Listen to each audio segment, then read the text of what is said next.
গরুর হোটেলে গরুর গোশত রাখতে চায় না, হোটেলগুলোতে গরুর গোশত রাখতে চায় না। তারা আসলে কি বোঝাতে চায়? 98% মুসলমানের দেশে গরুর গোশত হোটেলে না রাখো, তোমাদের হোটেল চলতে দেওয়া হবে না।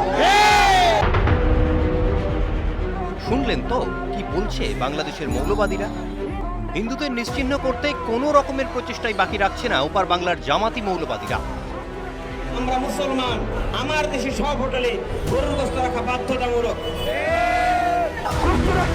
কোনো জঙ্গিদের গোপন আস্তানায় এই কথা বলা হচ্ছে না, এমনকি কোনো সন্ত্রাসবাদীদের প্রশিক্ষণ কেন্দ্রেও নয়।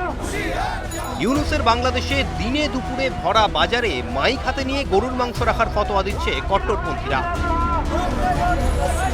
ঢাকায় তো হোটেল রেস্তোরাঁগুলিতে গরুর মাংস বাধ্যতামূলক করতে হবে বলে সমাবেশও করে ফেলল মৌলবাদীরা। এমনকি হিন্দু হোটেলগুলিতে গরুর মাংস ঢোকানোর নোংরা পরিকল্পনা করছে তারা। গরু কারো মা নয়, গোশত রাখতে নাই কোনো ভয়। গরুর গোশত রাখতেই হবে, নইলে হোটেল বন্ধ হবে।